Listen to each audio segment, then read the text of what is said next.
Rumah makan di atas kerajaan gaib. Kisah Wasis dan Gali.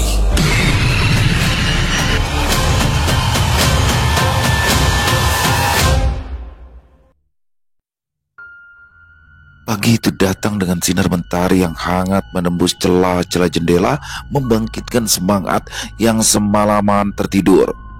Udara segar mengisi paru-paru, burung-burung berkicau riang seolah menyambut hari baru dengan harapan dan peluang.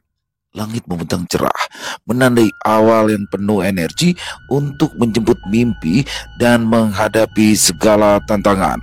Semangat mengalir deras, seperti kopi hangat pertama di meja, menguatkan, menenangkan, sekaligus menyulut gairah untuk melangkah lebih jauh. Hari Senin selalu menjadi awal yang menggairahkan. Terlihat seorang gadis cantik berdiri di depan teras rumah Pak Tarno, rambut panjangnya tergerai indah, dibalut kemeja santai dan jeans ketat, di tangannya menenteng buku. Tak lama kemudian, terlihat seorang pemuda berpakaian dinas satpam keluar sambil menenteng sepeda motor berwarna hitam kinclong, seraya bersiul-siul santai lalu duduk di atas sepeda motornya. Begitu ia melihat gadis cantik di depan rumah Bu Sarno, seketika wajah pemuda itu menjadi sumringah.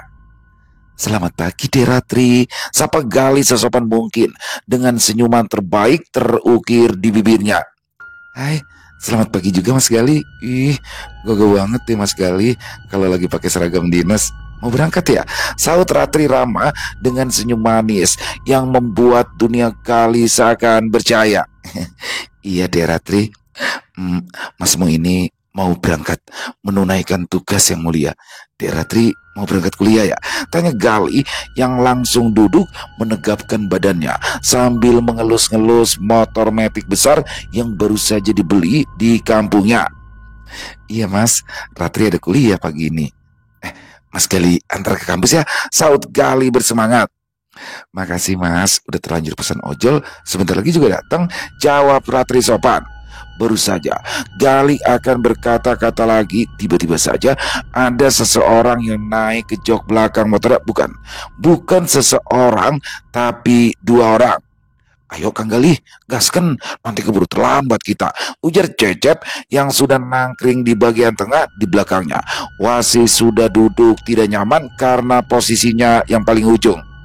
Gaskan gundulmu, turun kalian berdua. Ini aku baru mau nganter Dek Ratri ke kampus dulu." "Loh, itu Dek Ratri naik ojek Lih. Jalan, nanti kita terlambat Lih," saut Wasis di belakang yang membuat Gali seketika menoleh dan melihat Ratri yang kini sudah duduk di motor ojol sambil mengenakan helm. "Ayo semuanya, duluan ya," pamit Ratri sambil melambaikan tangannya. Gagal lagi, gerutu Gali dalam hati sambil tangannya melambai kaku membalas lambaian tangan Ratri. Aku ini beli motor itu buat deketin Dek Ratri. Ini malah tiap hari aku boncengin kalian berdua. Lama-lama cepet bobrok ini. Motorku bonceng 3 terus tiap hari. Hardik Gali kesal. Lagi pula, kita itu nggak boleh bonceng 3. Itu sudah melanggar peraturan lalu lintas. Lanjut Gali lagi. "Oh, Kang Gali gimana? Kita kan gak masuk jalan raya Kang Gali. Kita mau lewat jalan kampung aja. Deket lagi jaraknya Kang," saut Cecep santai.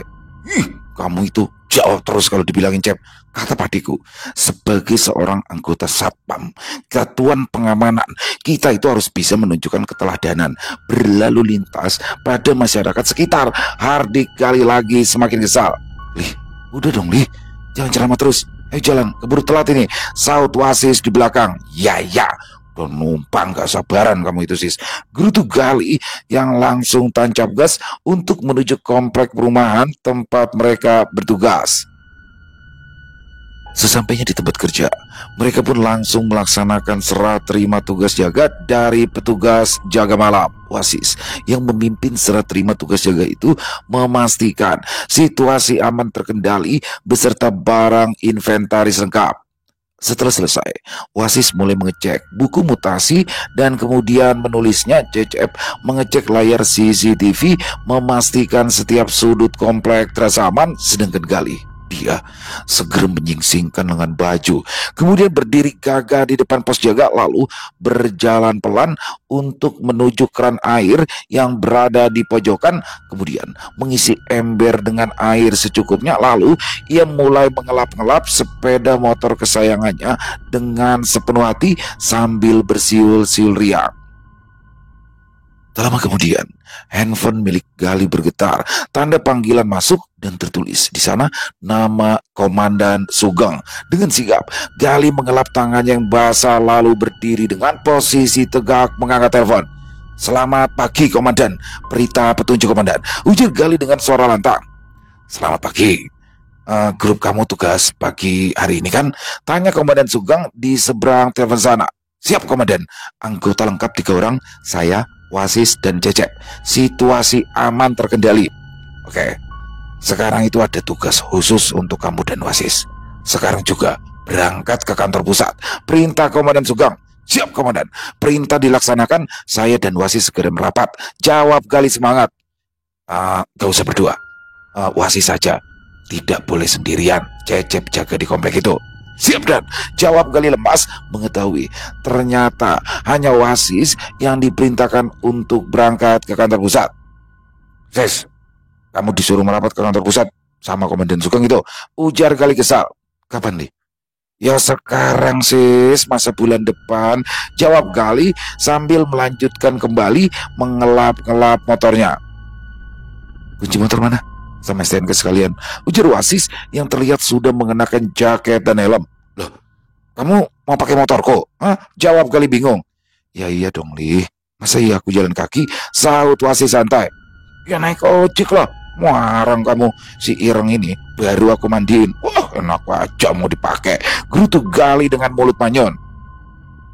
"Oh, ya sudah, aku nggak jadi berangkat. Kalau nanti ditelepon sama Komandan Sugeng lagi, aku bilang aja gak dikasih pinjem motor sama kamu," jawab Wasis seraya melepas helmnya. Di sini Wasis memang sengaja mengerjai Gali.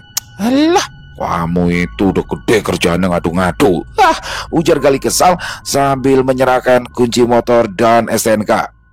"Hati-hati bawa motornya, jangan ngebut-ngebut. Kalau dipecahkan minggir, baru dicuci itulah," pesan Gali ketika Wasis sudah bersiap di atas motor yang hanya dijawab dengan acungan jempol oleh Wasis sambil menahan tawa di balik kaca helmnya. Sesampainya di kantor pusat, setelah bertegur sapa dengan karyawan di sana, Wasis langsung menuju ruangan Komandan Sugeng. "Kamu dan Gali akan mendapat tugas khusus lagi. Tapi kali ini lokasinya udah jauh. Masih di sekitaran area Jakarta Selatan," ujar Komandan Sugeng tegas sambil memilin-milin kumisnya yang baplak. "Siap, Komandan," jawab Wasis tak kalah tegas. "Dan besok pagi, kamu itu harus sudah berada di lokasinya, Sis. Rumah makan Saung Pradana. Mereka itu adalah salah satu tenan yang setia memakai jasa kita. Jadi, kamu dan Gali harus bisa menampilkan yang terbaik. Pemiliknya, Pak Pradana itu kenal baik sama saya, Sis. Beberapa kali loh saya makan bersama beliau di rumah makan Saung Pradana. Oh, bahkan foto saya juga dipajang di sana loh," ujar Komandan Sugeng bangga seraya memberikan kartu nama rumah makan tersebut. "Siap, Komandan. Besok saya dan Gali akan berangkat pagi-pagi sekali," jawab Wasis sambil melihat kartu nama tersebut. "Rumah makan Saung Pradana," desis Wasis lirik. Di selatan Jakarta, berdiri megah sebuah rumah makan bernama Saung Pradana. Arsitekturnya memadukan gaya modern dengan nuansa tradisional Sunda. Atap ijuk yang lebar, ornamen kayu ukir, dan alunan musik kaca pisuling yang lembut menyambut setiap tamu. Rumah makan ini bukan sekedar tempat bersantap, melainkan cerminan dari warisan keluarga Pradana, keluarga Ningrat asal Jawa Barat yang telah lama dikenal akan pengaruhnya dalam budaya dan ekonomi daerah. Saung Pradana dirintis oleh Bapak Pradana, seorang pria Parubaya dengan wibawa dan prinsip hidup yang kuat. Dia berasal dari keturunan bangsawan lokal yang menjunjung tinggi adat dan tradisi, namun berbeda dari generasi sebelumnya. Pak Pradana memilih untuk memodernisasi cara pandang keluarganya terhadap bisnis. Dia melihat peluang di sektor kuliner, terutama dalam memperkenalkan cita rasa Sunda dalam balutan pelayanan modern dan kualitas premium. Dari pernikahannya dengan Nyi Raras Pradana, dia dikaruniai dua orang anak, Kusumaningrum Pradana dan Gugum Pradana. Kusumaningrum, putri sulungnya, dikenal cerdas, elegan, dan memiliki ketajaman bisnis yang melebihi usianya.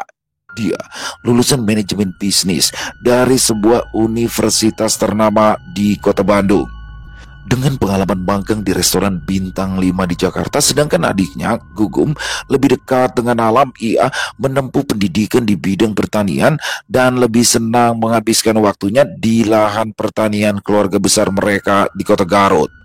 Pada awalnya, Pak Pradana mengelola Saung Pradana dengan tangannya sendiri. Namun, seiring usia yang menua dan kondisi kesehatan yang menurun, dia memutuskan untuk menyerahkan tongkat estafet pengelolaan kepada Kusumaningrum. Keputusan itu sempat mengejutkan keluarga besar, terutama bagi Gugum yang merasa dirinya diabaikan. Gugum Pradana menyimpan kekecewaan yang dalam. Baginya, rumah makan itu bukan sekedar usaha keluarga, tetapi juga simbol kedekatannya dengan mendiang ibunya yang sering memasak resep-resep turun-temurun yang kini menjadi menu andalan rumah makan Saung Pradana. Aku yang lebih tahu soal bahan baku, soal bumbu. Aku yang selalu ikut ibu sejak kecil, ujar Gugum suatu malam saat berbincang dengan Kusumaningrum di beranda rumah mereka. Kusumaningrum menghela nafas. Dia menyadari betul bahwa adiknya memiliki peranan penting dalam menjaga kualitas bahan makanan. Banyak dari sayur mayur dan rempah yang dipergunakan di Saung Pradana dipasok dari kebun milik Gugum. Gum, Teteh tidak pernah mengabaikan kamu, tapi ayah melihat kemampuan manajerialku mungkin lebih cocok untuk mengelola bisnis ini. Kamu kan juga tahu sendiri, kamu tidak suka duduk di balik meja berjam-jam, jawab Kusumaningrum berusaha menahan emosi. Namun bagi Gugum, argumen itu hanyalah pembenaran. Dia merasa dunia telah dibagi secara tidak adil. Menjadi anak laki-laki satu-satunya dalam keluarga Ningrat seharusnya berarti ia mendapat prioritas. Dia merasa dijauhkan dari panggung utama hanya karena memilih jalan hidup yang berbeda. Ketegangan antara keduanya pun mulai merembes ke dalam bisnis. Gugum pernah dengan sengaja menahan pasokan sayuran ke rumah makan dengan alasan panen belum siap, padahal para pekerja tahu bahwa panen sudah bisa dipetik sejak beberapa hari sebelumnya.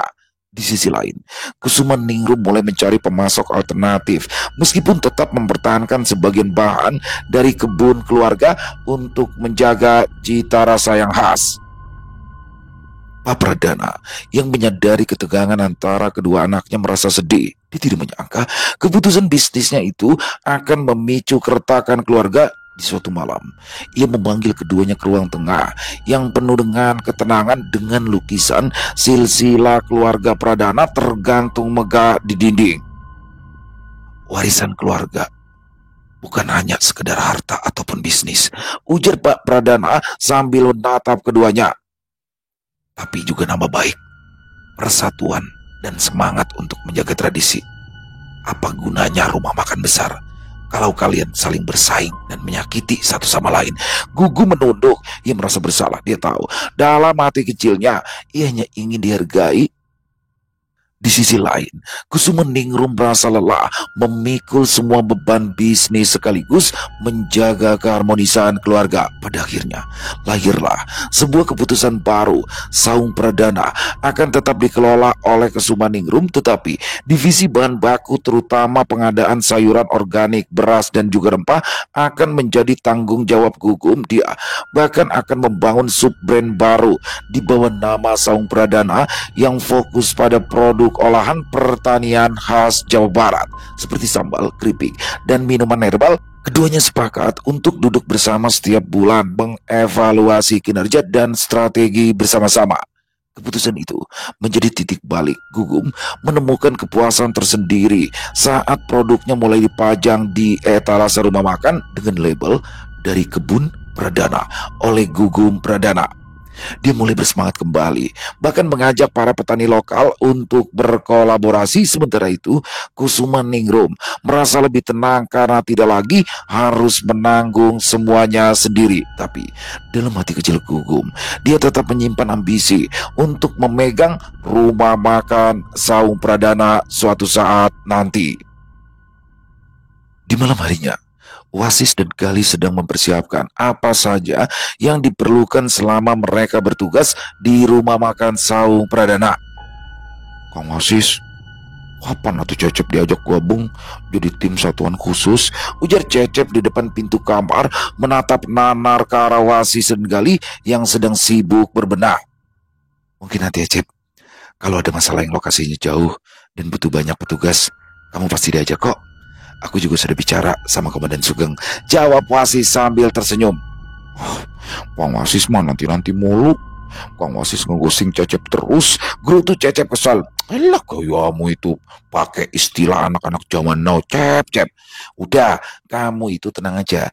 Kita berdua itu pasti terus mengusahakan kamu agar masuk tim satuan khusus. Kamu malah jangan bikin ilfil dong. Nanti malah beneran gak diajak loh kamu. Saut Gali ketus. Wasis hanya tersenyum. Keesokan paginya, pagi-pagi sekali, Wasis dan Gali sudah tiba di depan rumah makan Saung Pradana. Gali menghentikan sepeda motornya tepat di depan gerbang. Sis, beneran ini tempatnya? Hah? Kok sepi banget ya Sis? Tanya Gali, matanya menatap ke arah bangunan megah yang ada di depannya. Ya bener dong Li, itu kan ada tulisannya, rumah makan Saung Pradana. Masih sepi ya karena belum buka dong. Ayo masuk aja, jawab Wasis yang duduk di jok belakang. Gali pun kembali menyalakan motornya dan mulai memasuki gerbang rumah makan Saung Pradana. Di dalam, mereka berdua disambut oleh seorang satpam yang bertugas pagi itu. Selamat pagi, Mas Wasis sama Mas Gali ya. Kenalin, nama saya Sapei, biasa dipanggil PI. Kita satu yayasan, cuman beluman pernah ketemu aja kali ya. Siapa seorang satpam yang bernama Sapei? Selamat pagi juga Bang PI.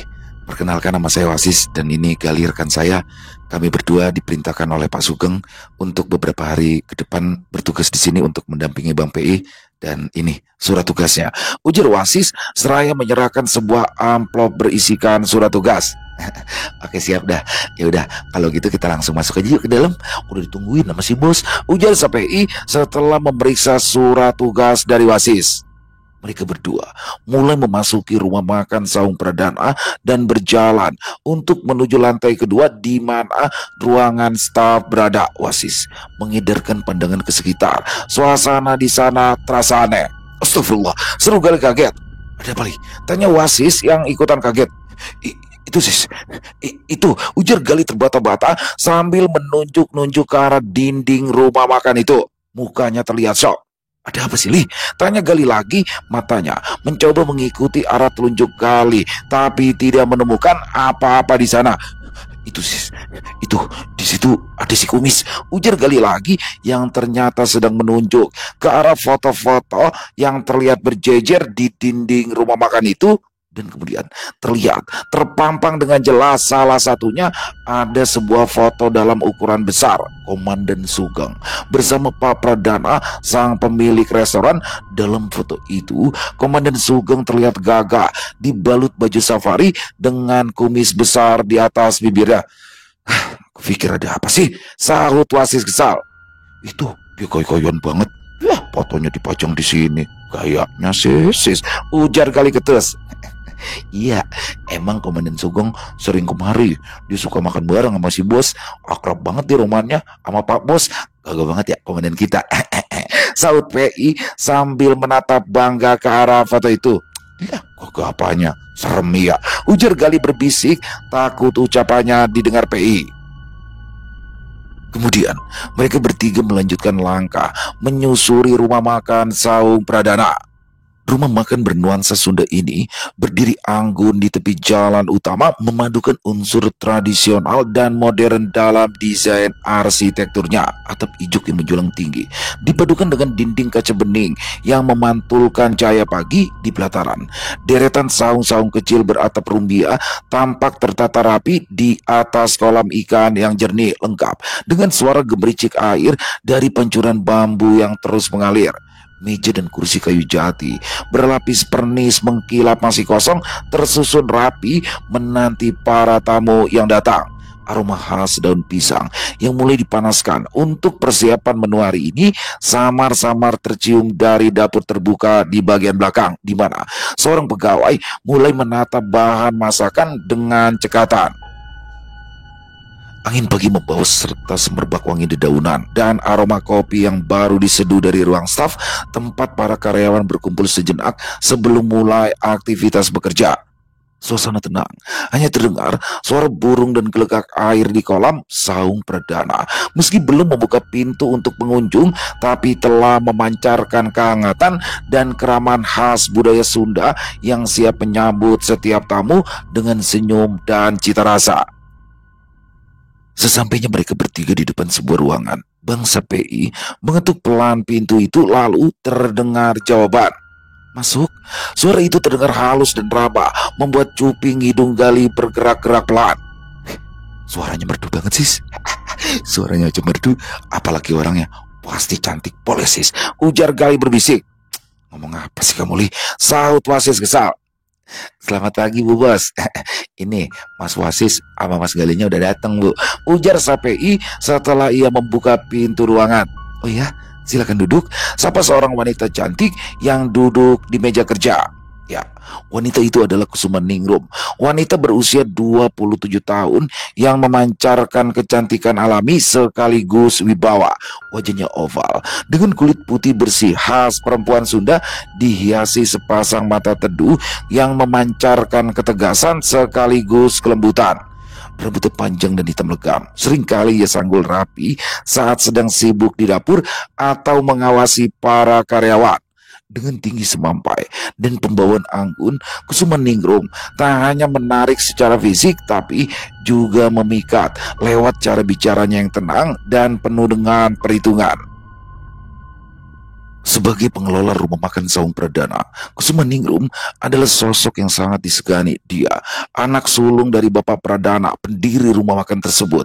Dan sejak sang ayah mulai mempercayakan operasional padanya, Kusuma Ningrum membuktikan diri sebagai pemimpin yang cekatan dan berdedikasi tinggi. Dia mengenal seluk-beluk bisnis sejak kecil, sering ikut membantu di dapur atau menyambut tamu ketika restoran itu baru berdiri. Kini di tangannya, Saung Pradana tumbuh menjadi rumah makan yang tidak hanya terkenal karena kelezatan masakan tradisionalnya, tetapi juga karena keramahannya dalam pelayanan. Di tengah kesibukannya, Kusuma Ningrum tetap menjadi pribadi yang hangat dan mudah didekati. Dia hafal nama hampir seluruh pegawainya, tahu kesukaan para pelanggan tetap, dan tak segan-segan untuk turun tangan mengolah sambal atau menyajikan makanan saat restoran sedang ramai. Banyak pelanggan yang datang bukan hanya karena makanannya, tetapi juga karena ingin melihat sosok perempuan muda yang tangguh sekaligus mempesona. Kusuma Ningrum adalah cerminan sempurna seorang perempuan modern yang tetap menjunjung tinggi nilai-nilai keluarga dan juga budaya lokal. Selamat pagi, Mas Wasis dan Mas Gali ya. Perkenalkan, nama saya Kusuma Ningrum. Bisa panggil saja Ningrum ya. Sapa Ningrum seraya mengulurkan tangan. Selamat pagi juga Bu Ningrum. Perkenalkan, saya Wasis dan ini rekan saya Gali, jawab Wasis seraya menyambut uluran tangan Ningrum disusul Gali. Ayo silakan duduk, ujar Ningrum dengan ramah. Kusuma Ningrum menerima mereka berdua dengan sopan, meskipun rona lelah tergambar jelas di wajahnya. Mas Wasis, Mas Gali, ucap Kusuma Ningrum pelan, tangannya merapikan map laporan di depannya. Sebenarnya saya sudah lama ingin melaporkan masalah ini, tapi memang saya sebelumnya masih terus mencoba untuk mencari penjelasan logis sebelum akhirnya melibatkan pihak keamanan. Wasis mendengarkan dengan serius. Silakan Bu Ningrum, Apapun yang Bu Ningrum lihat atau rasakan, sekecil apapun itu, bisa jadi itu penting. Kusuma Ningrum menarik nafas dalam. Dalam sebulan terakhir, ada banyak hal yang sulit untuk saya jelaskan. Pertama, beberapa karyawan melapor melihat bayangan hitam yang melintas di dapur belakang. Pada awal saya pikir itu hanya ilusi karena mereka lelah bekerja. Tapi hampir tiap malam ada saja yang melaporkannya, termasuk juru masak senior kami, Pak Karim. Wasis mencatat semua di buku kecilnya. Bu Ningrum melanjutkan, suaranya mulai sedikit bergetar. Lalu beberapa belakangan ini bahan makanan mendadak membusuk, padahal baru saja dikirim di pagi hari. Aneh, bahan-bahan itu hanya yang disimpan di ruangan paling pojok. Kami sudah coba periksa suhu di sana, tapi tidak ada masalah dengan lemari pendinginnya. Bahkan saat diganti dengan lemari baru, kejadian itu tetap berulang. Dia berhenti sejenak, menatap ke arah luar jendela, seolah mengumpulkan keberanian. Dan yang paling membuat saya khawatir, ada beberapa tamu yang mengaku mendengar suara gamelan dari dalam saung di malam hari, padahal tempat itu sudah ditutup dan dikunci. Salah satu satpam jaga malam bahkan katanya sempat melihat sesosok perempuan berkebaya putih duduk di balik-balik, lalu menghilang begitu saja saat didekati. Dan kemudian puncaknya, beberapa hari yang lalu ada salah satu dari pengunjung yang tiba-tiba saja kesurupan. Dan atas hal inilah yang membuat saya langsung menghubungi Pak Sugeng. Kebetulan beliau sangat dekat dengan keluarga kami. Wasis dan Gali saling pandang, keduanya sudah sering menghadapi kejadian-kejadian aneh, tapi laporan sekompleks ini menunjukkan bahwa mungkin ada sesuatu yang jauh lebih besar sedang terjadi di rumah makan Saung Pradana. Kalau boleh tahu, sejak kapan tepatnya semua ini mulai terjadi? Tanya Wasis hati-hati. Kusuma Ningrum menatap lurus ke arah mereka. Sejak ayah saya jatuh sakit, sekitar 1 bulan yang lalu. Suaranya melembut. Sejak beliau dirawat, rasanya rumah makan ini seperti berubah. Seperti bukan milik kami lagi. Ruangan itu mendadak hening. Hanya suara detak jam kayu di dinding yang terdengar berdentang pelan, seperti mengiringi jika penyelidikan di rumah makan Saung Pradana baru saja dimulai. Baik Bu Ningrum, kami berdua akan memulai tugas kami di rumah makan Saung Pradana, dan kami akan standby di sini selama 3 hari ke depan sesuai dengan apa yang tertuang di dalam surat tugas kami. Jawab Wasis mantap setelah mendengar penjelasan dari Bu Ningrum. Oh iya, ada satu hal lain pentingnya Mas Wasis yang harus Mas Wasis ketahui. Sebenarnya ada satu hal yang saya khawatirkan. Walaupun jujur, di sini sebenarnya saya ingin menjauhkan prasangka itu jauh-jauh dari pikiran saya, ujar Ningrum lalu ia menunduk sambil memegangi kepalanya dengan kedua tangannya. Jujur, ada sedikit masalah dalam keluarga saya terkait rumah makan Saung Pradana ini. Ketika ayah saya menyerahkan pengelolaan rumah makan ini pada saya, adik laki-laki saya yang bernama Gugum sempat tidak setuju dengan keputusan ayah. Dia merasa sebagai anak laki-laki bahwa dialah yang paling pantas untuk memegang rumah makan ini. Tapi setelah diberikan penjelasan, pada akhirnya dia menerima. Apa mungkin ini semua akibat... Sudahlah, semoga saja apa yang ada dalam pikiran saya itu salah, ujar Ningrum sambil menarik nafas panjang. Oke, baik. Saya rasa cukup. Apabila nanti dalam bertugas ada yang diperlukan, bisa hubungi saya langsung. Selamat bertugas, ujar Ningrum lagi seraya menjabat tangan Wasis dan Gali. Setelah selesai dengan Bu Ningrum, Wasis dan Gali bergegas pergi ke pos satpam. Mereka berusaha menggali informasi dari Bang Safei terkait kejadian-kejadian di rumah makan Saung Pradana. Ya Mas, bener banget. Beberapa waktu terakhir ini banyak banget kejadian aneh di mari. Lah, saya juga kadang-kadang jadi takut kalau dinas malam, tutur Safei pada Wasis dan Gali sambil berjalan berkeliling mengitari rumah makan itu. Wasis memindai daerah sekitar. Dia mencoba merasakan energi di sekitaran rumah makan Saung Pradana. Matanya awas menatap siap sudut bagian dari rumah makan itu. Sis, Mbak Ningrum cantiknya poliosis, ujar Gali tiba-tiba yang membuyarkan konsentrasi Wasis. Aduh, kamu itu lirik. Bukannya fokus ngurusin kerjaan, malah ngurusin cewek, jawab Wasis kesal. Tapi emang cantik banget sis, Mbak Ningrum itu. Cantiknya itu loh, beda, ujar Gali lagi yang masih terpukau dengan kecantikan Kusuma Ningrum. Ya bener banget Mas Gali, ibu bos emang iban mata. Masih single itu dia, beruntung banget dah cowok yang bisa dapetin dia. Saud PI yang tiba-tiba membuat Gali tengsin karena rupanya bisikannya tadi terdengar oleh PI. Di malam harinya, Wasis dan Gali tengah berada di ruang istirahat yang sudah dipersiapkan oleh pihak rumah makan. Sis, ini kita tidur malam ini di sini, tanya Gali. Iya, memangnya kenapa, Li? Tanya balik Wasis. Waduh, ya jelas nggak tenang dong aku, Sis. Si Ireng itu aman gak di luar? Hah? Saud Gali yang terus kepikiran tentang motor barunya yang terpakai di area restoran. Ya aman dong, Li. Kan ada Bang PI yang jaga. Jawab Wasis santai. Aduh, sis, kamu itu loh kayak bukan security aja. Kan kalau piket malam, kita itu pasti tidur, Sis. Nggak bakalan jaga. Kita, hah? Kamu sama Cecep kali ya. Aku nggak pernah tidur saat jam dinas. Kayamu, Sis, so rajin. Udah, kamu siap-siap. Kita akan meraga sukma bareng. Sepertinya aku tidak bisa menghadapi sendirian masalah di sini. Ujar Wasis mulai serius. Loh, tumben kamu ngajak-ngajak aku. Giliran urusan sama Mbak Ivo aja kamu soloran, beraksi sendirian. Gayamu itu, sis, aku udah hafal banget. Biar kelihatan keren toh. Sungut Gali kesal. Masalah ini lebih berat, Le. Aku sudah mencoba menerawang tadi ketika berkeliling. Ini bukan sekedar tentang guna-guna ataupun santet.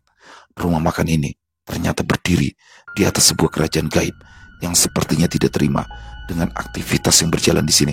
Sudah, ayo siap-siap biar cepat selesai ini masalahnya, ujar Wasis yang langsung dituruti Gali. Giliran yang enak kamu ngajak-ngajak aku, sis. Kan gak ada yang lihat kalau sekarang, gak keren, sungut Gali yang membuat Wasis geleng-geleng kepala. Setelah pintu kamar itu dikunci dengan rapat, mereka berdua langsung mengambil posisi duduk bersila kemudian memejamkan mata. Tak lama kemudian, Wasis dan Gali sudah berada di sebuah tempat yang terasa asing bagi mereka. Langit merah darah menyelimuti jagat asing yang mereka masuki. Tanahnya tidak rata, penuh retakan seperti luka lama yang belum pernah sembuh. Udara di sana terasa panas, dipenuhi aroma kemenyan dan bau tanah basah yang telah lama mati. Di sekeliling berdiri pilar-pilar batu raksasa berlumut, membentuk lingkaran seperti arena pertarungan kuno. Di sanalah Wasis dan Gali berdiri bersiap untuk menghadapi kekuatan yang tak berasal dari dunia manusia. Di hadapan mereka terbentang istana megah tapi menyeramkan. Bangunan itu tampak berdiri di atas tulang belulang raksasa menjulang seperti lambang kekuasaan kegelapan. Di puncak tampak sepasang mata merah menyala.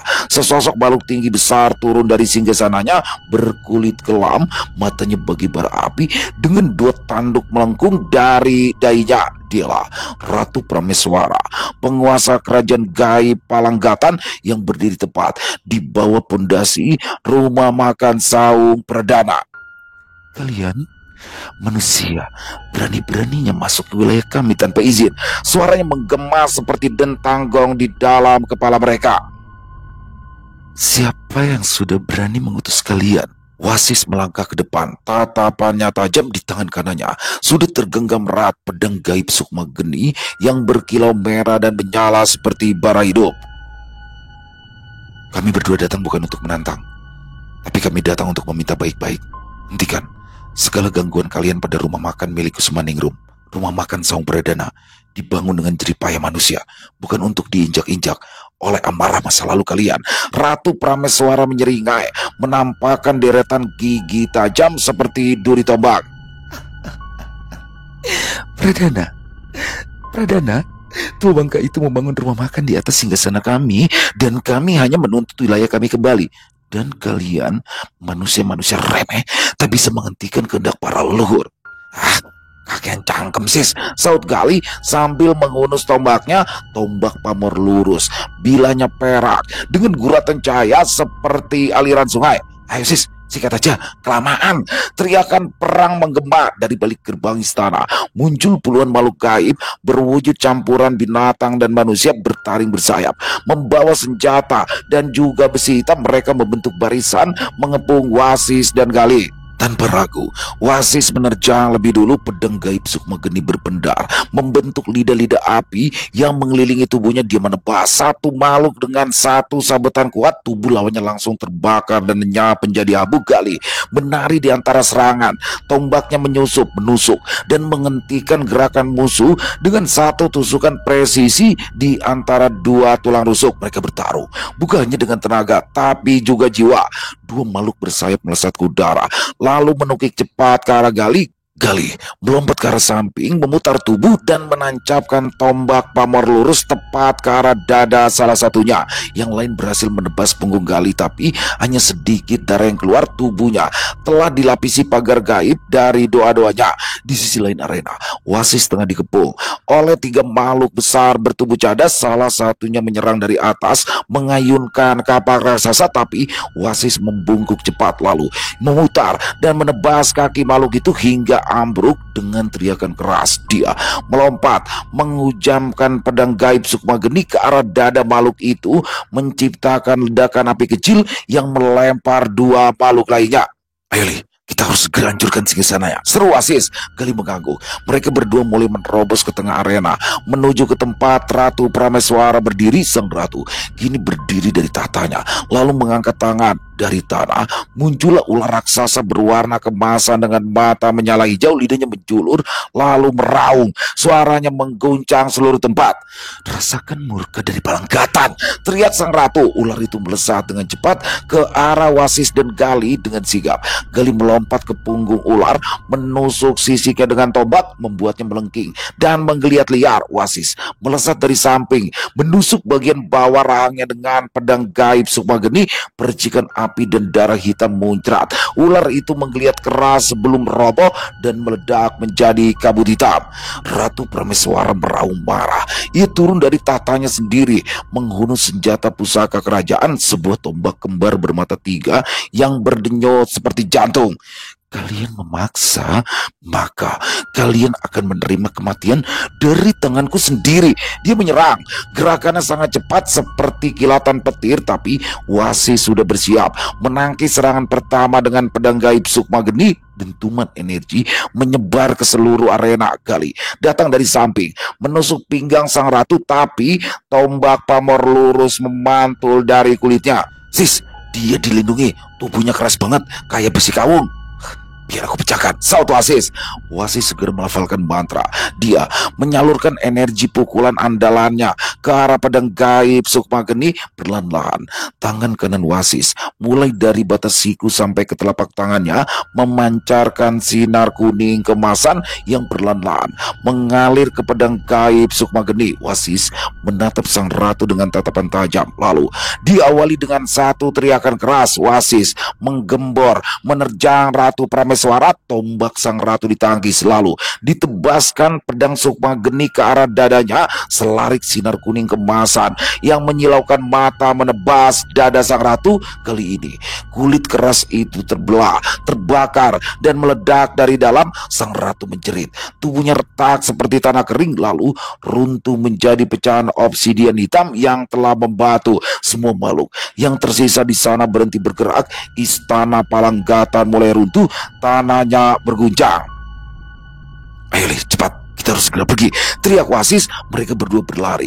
Cahaya putih menyambut mereka dari balik kabut. Pintu untuk kembali ke dunia manusia. Dalam sekejap tubuh mereka sudah kembali ke ruangan di rumah makan Saung Pradana. Alhamdulillah, ujar Wasis dan Gali bersamaan sambil mengusap wajah mereka dengan kedua tangan. Besok pagi kita laporkan ini semua ke Buding Rumli, ujar Wasis lega. Iya sis, tapi malam ini aku mau tidur di pos satpam aja. Aku khawatir dong sama keselamatan Sireng, ujar Gali sambil membawa peralatan tidurnya. Keesokan paginya, Wasis dan Gali langsung menemui Ningrum untuk melaporkan tentang temuan mereka semalam. Wasis menjelaskan bahwasanya gangguan-gangguan yang terjadi belakangan ini diakibatkan oleh kerajaan gaib Palanggatan yang ternyata berdiri di bawah pondasi rumah makan Saung Pradana. Tapi Mas Wasis, kalau memang kerajaan gaib itu berdiri lebih dulu daripada rumah makan ini, kenapa gangguan-gangguan itu baru muncul sekarang? Sedangkan dari awal rumah makan ini berdiri, Aman-aman aja tuh, ujar Ningrum yang masih bingung atas penjelasan dari Wasis. Bu Ningrum, Bu Ningrum sendiri belum lama kan memegang rumah makan ini? Tanya Wasis balik.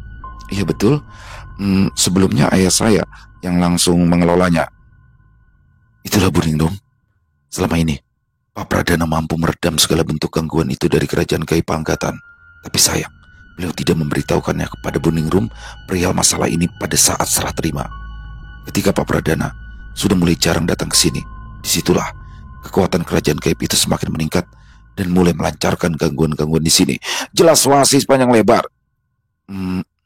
Ya jujur aja sih, memang selama ini saya agak skeptis dengan hal-hal seperti itu, Mas Wasis. Lalu kemudian, apa jangan-jangan sakitnya ayah karena ada hubungannya dengan kerajaan gaib itu? Insya Allah, Pak Pradana akan segera diberikan kesembuhan. Saran dari saya, Bu Ningrum agar segera berkomunikasi dengan Pak Pradana terkait masalah ini, ujar Wasis yang disambut anggukan kepala dari Ningrum.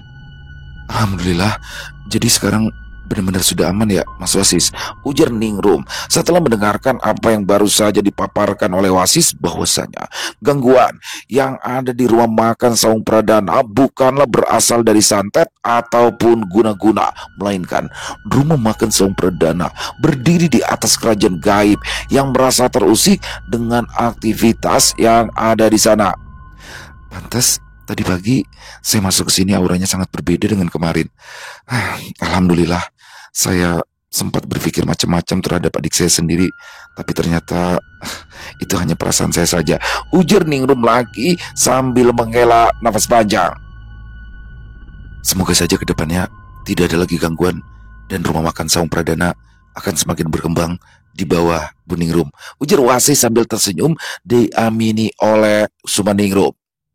Terima kasih banyak ya Mas Wasis dan Mas Gali atas bantuannya. Pokoknya untuk Mas Wasis dan Mas Gali free makan sepuasa di rumah makan Saung Pradana. Tapi asal jangan dibawa pulang ya. Ujar Ningrum disambut tawa semuanya. Setelahnya, mereka makan bersama di ruangan VIP Saung Pradana. Ningrum pagi itu terlihat ceria setelah mendapati rumah makan yang dikelolanya sudah kembali terpancar aura positif. Tidak henti-hentinya ia mengucapkan terima kasih kepada Wasis dan Gali dan berharap Wasis dan Gali bisa datang kembali ke rumah makan itu untuk bersilaturahmi. Ditunggu loh beneran ini Mas Wasis, Mas Gali kedatangannya lagi di sini, ujar Ningrum ketika akan melepas kepulangan Wasis dan Gali di depan gerbang rumah makan Saung Pradana. Insya Allah Bu Ningrum, apabila ada waktu senggang, kami berdua akan mampir lagi ke sini, jawab Wasis yang disambut anggukan dari Gali. Sebenarnya saya paling anti seperti ini, tapi masa bodoh lah. Ini kartu nama saya. Nanti Mas Wasis bisa telepon saya dulu ya sebelum mampir lagi ke sini, ujar Ningrum sambil memberikan kartu namanya pada Wasis. Baik Bu, nanti saya akan menelpon Ibu dulu, jawab Wasis seraya tersenyum. Sumaningrum menatap kepergian Wasis dan Gali dengan sorot mata penuh kekaguman. Setelah selesai dari rumah makan Saung Pradana, Wasis dan Gali langsung menuju ke kantor pusat untuk selanjutnya melaporkan pada Komandan Sugeng bahwa tugas mereka telah selesai dilaksanakan. Sis, kayaknya Bu Ningrum itu suka sama kamu deh, ujar Gali ketika mereka tiba di kantor pusat. Apaan sih kamu, Li? Dikit-dikit bilang suka, dikit-dikit bilang suka, jawab Wasis datar sambil berjalan masuk ke kantor pusat. Wah, aku serius loh Sis. Kelihatan itu dari tatapannya ke kamu. Terus dia ngasih nomor telepon duluan ke kamu. Gila, kode keras itu Sis. Gak peka kamu. Giliran ngadepin demit aja jago kamu. Giliran ngadepin cewek gak bisa. Payah kamu Sis. Celoteh Gali panjang lebar. Hari itu Wasis dan Gali telah menyelesaikan tugas mereka dengan baik dan selalu siap untuk tugas-tugas yang lebih menantang lagi di kemudian hari. Selesai. Wow, luar biasa kisah Wasis dan Gali, kisah dari Rastra Ksatria. Udah lama ya Wasis dan Gali dan selalu ngangenin nih, terutama Gali sih. Gali tuh bener-bener ngangenin banget tuh. Dia apa namanya bener-bener bertujuan untuk mendekati Dek Ratri, anak pemilik kos-kosan itu dengan membeli sepeda motor baru tapi malah tempelin terus ya kan tiap hari berangkat bertiga mulu jadinya naik motor sama Cecep sama Wasis. Dan di sini bagaimana luar biasanya kolaborasi antara Wasis dan Gali untuk menyelesaikan di rumah makan Saung Pradana. Jadi di sini bagaimana Kusumanirungu yang sempat apa ya, dia bersuzon lah ya sama adiknya karena di awal ia memegang rumah makan itu adiknya tuh bukan perasaan doang, adiknya langsung ngomong langsung dan mengungkapkan kekecewaannya bahwasanya seharusnya yang lebih pantas memegang itu dia gitu loh. Jadi sempat terlintas di otak Kusumaningrum, wah jangan-jangan gangguan ini disebabkan karena guna-guna dari adiknya. Tapi ternyata setelah Wasis dan Gali melakukan penyelidikan, ternyata itu semua terjadi karena kerajaan gaib yang berada di bawah pondasi dari rumah makan Saung Pradana.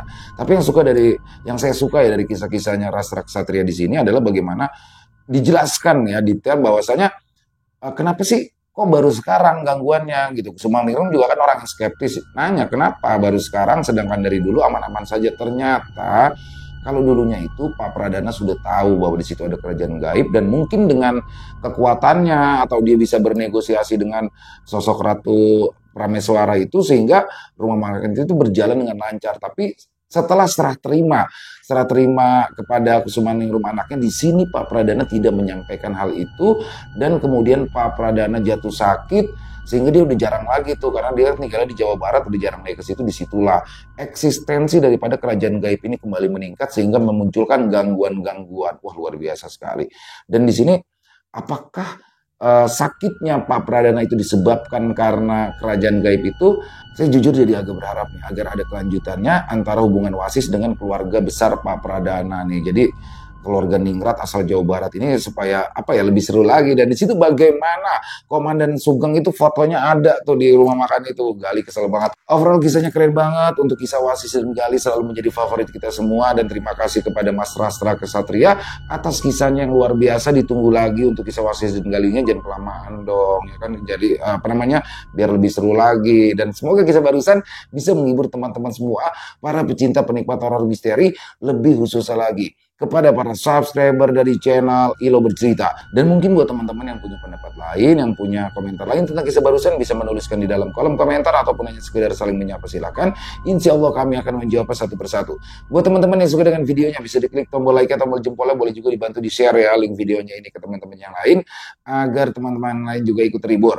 Dan buat teman-teman yang mungkin belum subscribe channel Ilo Bercerita, yuk diklik dulu dong tombol subscribe-nya, jangan lupa lonceng notifikasinya dinyalakan agar teman-teman selalu mendapatkan notifikasi dari konten-konten yang akan kami upload di setiap harinya. Untuk channel Ilo Bercerita, kami upload di setiap harinya teman-teman ya, setiap malam jam 9 malam waktu Indonesia bagian Barat.